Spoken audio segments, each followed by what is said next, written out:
Don't board the plane, the little black girl whispered to the millionaire. The private terminal buzzed softly. Luggage wheels clicked across glossy floors. Murmured conversations floated in the air. Daniel Crown adjusted his cufflinks, staring out the towering glass window. His private jet waited, sleek and gleaming. Destination, Washington, D.C. In just a few hours, he would sign the biggest deal of his life, a $21 million federal housing contract.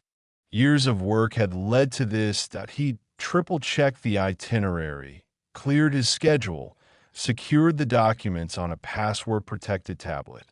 Nothing could go wrong. Taking a final sip of espresso, Daniel turned toward the boarding gate. Then he felt a small tug on his blazer as he looked down at a little black girl, no taller than his elbow, stood beside him. Her yellow dress was slightly faded, her shoes scuffed, but her posture was careful. Her eyes were focused, serious, not frantic. She looked up at him and whispered, "Don't get on the plane." Daniel blinked. He bent slightly, offering a polite smile. "I'm sorry, are you okay?" She leaned in closer. "They're planning to ruin you. You're going to D.C. for a $21 million deal, right? They said they'll frame you, make it look like you stole it. You'll go to jail." His smile vanished. How did she know that number? The deal wasn't public. Only a few top-level insiders had access to those details.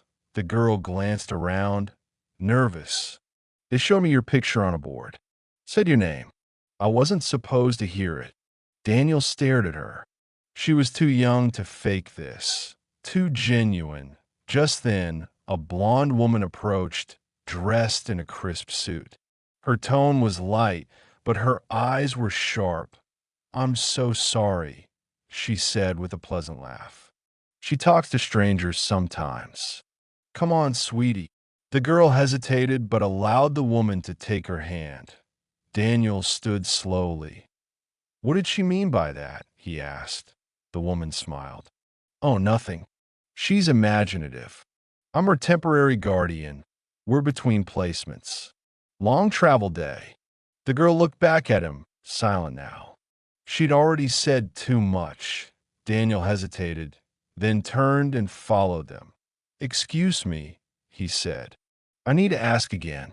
She mentioned very private information. Who are you really?" The woman's smile didn't fade, but Daniel noticed the slight clench of her jaw. She flashed a laminated ID. Monica Hale. Child Services that IT looked legitimate, but something about her felt off. Too perfect. Then the girl spoke again, barely audible to herself. She told the man on the phone to hurry. "Before you leave." Monica's grip on the girl's hand tightened. Daniel heard it. "Who did she call?" he asked sharply. "She's tired," Monica said quickly. "We need to go." But Daniel was already dialing. "Security? Get D. I need eyes on passenger." Monica Hale. Monica didn't run, but she froze. Within seconds, two uniformed guards arrived. Daniel handed them Monica's ID. "This child knew confidential details about my trip. Something's wrong." The girl's voice came again, barely a whisper. "They said they'd make it look like you moved the money offshore." Daniel's stomach dropped.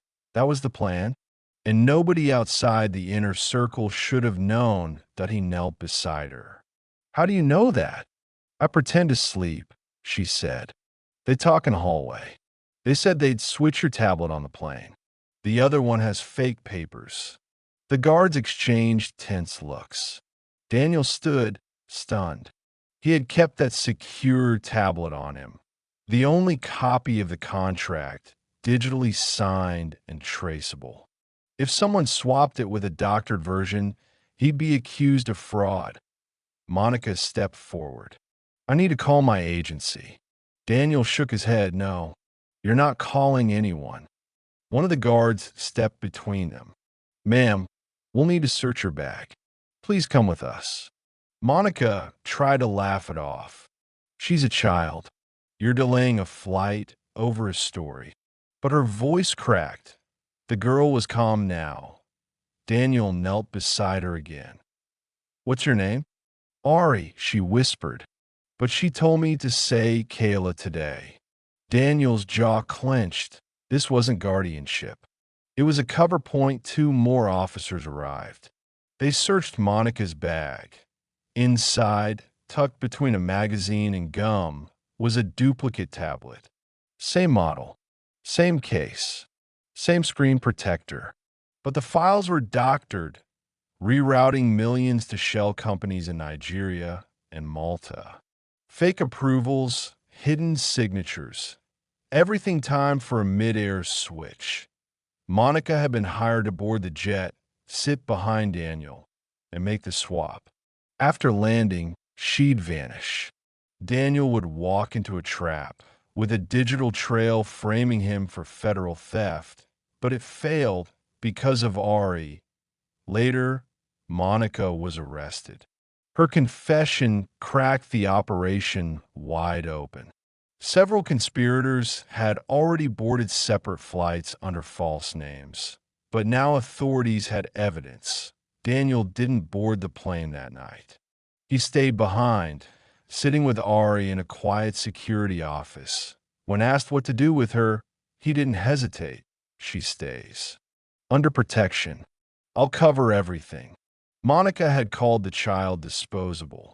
But Daniel saw something else, a voice that saved his life. Today, Ari is 8. She doesn't just live under Daniel's protection. She's his daughter now. Legally. Fully. The media called her the little girl who stopped a billion-dollar frame job. But Daniel never gave interviews. He simply said, "She warned me when no one else would." And Ari, she still remembers that moment when she tugged the sleeve of a stranger. And he listened, because sometimes all it takes is a whisper to change a life forever.